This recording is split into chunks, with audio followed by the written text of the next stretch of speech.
So is it worth you wearing a scrum cap in rugby? Now my name's Hassan. I make videos on YouTube to help rugby players improve their knowledge of the game and also boost their skill sets to hopefully allow them to play at a high level. And in today's video we're going to be talking all things scrum caps and if they're actually useful and worth your money, or if you should just stay away and be better off without. If you find today's video useful and appreciate the points that I mentioned, please do give this video a like and be sure to subscribe to the channel as well, as you'll be notified when I upload next, and hopefully you can improve in your own individual rugby game and get better. So let's get through and straight into this video, and I've got a bunch of different points and factors that I want to talk about today on this piece of paper, and yeah, let's start mentioning them. So the first thing I have is basically debunking a big myth that is associated with wearing scrum caps. Now, when people buy rugby scrum caps initially, especially the amateur players or the younger players out there, they kind of associate the fact of buying a scrum cap, and it's normally parents as well, buying it for their son or daughter who plays rugby, in a sense of they think that the scrum cap's going to give them a layer of protection which is almost going to protect them from gaining injuries such as concussions. Now, this is a really big common misconception, and I think a lot of people think this just because rugby is a contact sport and it's very similar in terms of the perception of it being similar to like American football, for example, where it's a big heavy hitting contact sport, and in American football there's a lot of protective equipment, but in rugby it's very minimal. I mean, in rugby all you basically have is a mouth guard and that's it. And in American football, for example, they have chest pads, they have full protective body pads, and then they also wear on helmets. And I think the common misconception is the fact that in American football they wear on helmets and it's perceived as a protective layer, a protective piece of equipment. In rugby, a scrum cap is kind of seen as that like for like piece of equipment, and it's really important to understand that it's not.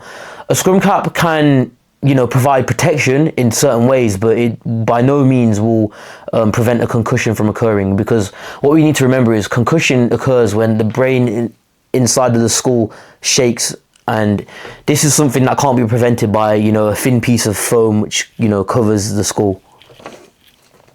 So what is the actual purpose of a scrum cap? Let's mention that. So the main purpose of wearing a scrum cap is to actually protect the ears. Now, what do I mean by protecting the ears? A common injury that occurs in rugby, especially within the forwards, if we look at the props, the flankers, the number 8s and the second rows, when your ears are, for example, in between the thighs of other players within the scrum, for example, rubbing against their legs or their shorts, the friction actually causes a lot of irritation to the ears, and it actually leads to something called cauliflower ear, where the blood in the ear actually clumps up and lumps and hardens over time, and this is a very common injury in rugby, and you see a lot of rugby players, especially the forwards, have this injury if you pay close attention to their ears. Now, wearing a scrum cap actually provides a protective layer for these ears. Obviously it covers both ears and it stops the friction building up over time and also protects them. Alongside that, wearing a scrum cap can actually prevent a player from getting cuts over their head, especially on the scalp and around the sides of their faces here, because it provides a protective layer. And let's give an example: when you're at the bottom of a ruck, for example, and sometimes you might receive a little cut or scrape by someone else's boot in the facial region, a scrum cap can help protect against receiving any lacerations or cuts to the head. So those are the main kind of purposes of wearing a scrum cap, mainly for those protective of minor injuries or cauliflower ear, not protecting you from concussion. And another thing I want to talk about is the fact that when players do actually wear on a scrum cap and they wear it on during games, it kind of gives them a misconception, and it's known as the Superman effect, where basically it's a psychological effect where they think that just because they have a piece of protective equipment, it allows them to feel a bit more powerful, almost invincible in a sense. Not everyone, but we'll just use this as an example. And let's say that a player, believes that, the fact that they have a scrum cap on, it makes them a better player, and, they're resistant to, being injured or sustaining damage. It can actually lead them to being a lot more ruthless and fearless in terms of their technique. Let's use tackling, for example. If a player has a scrum cap on, they might be a lot more reckless in the way that they tackle, and potentially maul and ruck as well, and this can actually lead to themselves sustaining injury or actually injuring others in an illegal manner. So just because you've got a scrum cap on doesn't mean that, you know, you're not going to sustain damage, but it can also be a psychological factor where a player thinks that they are immune from damage, and also, you know, can lead to reckless behavior on the pitch. I think another thing I want to talk about is the fact that when you wear a scrum cap on, you're kind of, you know, balancing between two different things: comfort and communication. So when I say comfort, wearing a scrum cap, it can become very, very warm. It builds up and traps a lot of heat, and also can make you very, very sweaty and hot. And this can be very uncomfortable. And remember, when I was younger, wearing a scrum cap on, it was a very, very unpleasant experience, because I felt a lot of heat retaining within my head, and made me very warm, and it made me very sweaty as well. And this was not a feeling that I enjoyed. Another big thing as well is the fact that it covers the whole of your ear on both sides. It can actually reduce hearing. Now, this is a big issue, because obviously rugby is a team sport.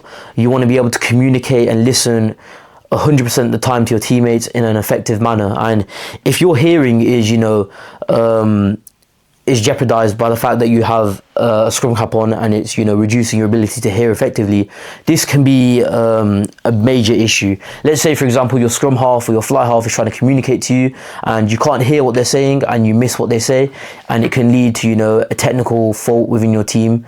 You know, it could be ill discipline, it could be anything. The opposition score a try because of you not listening carefully.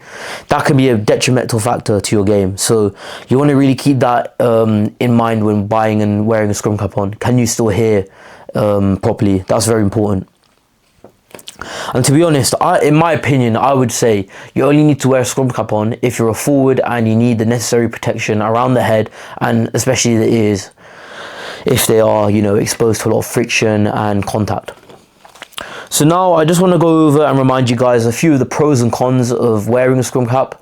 So let's get into it. So some of the pros: obviously, they provide some really good ear protection. It's going to stop you from getting cauliflower ear, and yeah, it's also going to give your skin a lot of protection in the facial region. You're going to be not getting as many cuts and lacerations around the face, so that's a very good positive factor.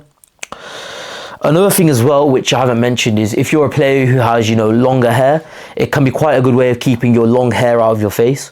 I know that some players may look to wear a headband on, or the equivalent of trying to keep the hair out of their face, but a scrum cap is definitely an effective way of doing this, because, you know, it keeps it all in one place, and it also keeps it all contained, which can be very useful and be seen as a major positive to players who have long hair.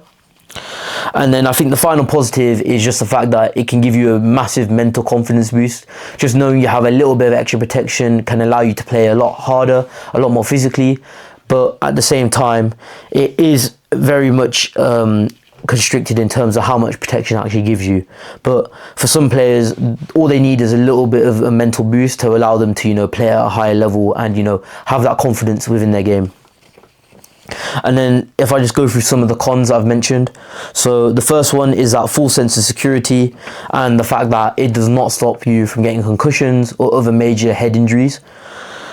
The Superman effect of, you know, it can lead you to having a full sense of security and actually lead to you playing worse in terms of, you know, being ill-disciplined, having bad forms in your tackles, going in for, you know, really careless clear-outs in the rucks, and, you know, being ill-disciplined when it comes to your physical attributes of your game. And then I think the major disadvantage to, you know, wearing a scrum cap is the fact that it can muffle your hearing, and it's generally considered by many as uncomfortable. The fact that, you know, it leads to overheating, you feeling very warm, and, you know, building up a lot of sweat really quickly compared to as if you didn't have the scrum cap on, is a major negative factor that you need to consider before wearing one on. And yeah, those are the downsides to wearing a scrum cap. So ultimately, guys, I want to give you an alternative to wearing a scrum cap. You'll see a lot of rugby players, especially the forwards, they'll actually wear head tape which is applied around the forehead, a bit like a sweatband, but it actually pins back the ears and protects the ears, which is obviously one of the main uses of wearing a scrum cap.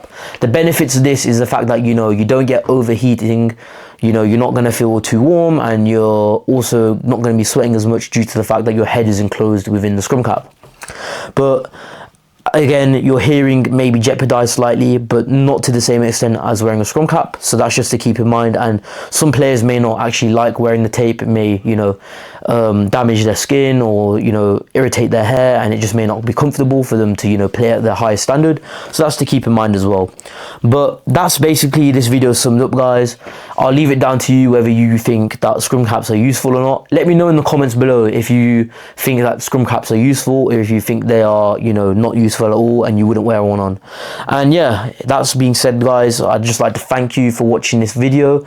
If you did find it useful, leave it a like so I know that I've done a good job, and make sure to subscribe to the channel once again to stay notified when I do upload videos on YouTube. So I just want to say thank you, guys. I hope you have a great rest of your day, and thank you.